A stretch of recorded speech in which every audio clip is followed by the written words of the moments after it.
हाय. हाय. मम्मीने तुझ्यासाठी कोणतं गाणं लिहिलं होतं बोलून दाखवशील का तू?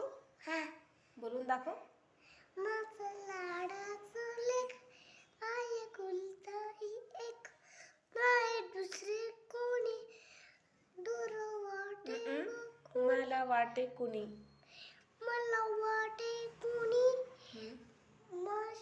तुझ्या तुझ्या हसण्याने तुझ्या हसणं आनंद झाला माझ्या माझ्या महाली. माली तेच बोलतो माली. तेच नाही बोलतेस तू तू चुकत राहतो कधी पण. माझं लाडाचं लेक आहे कुलता एक, नाही दुसरे कोणी मला वाटे गुणी तुझ्या हसण्याने.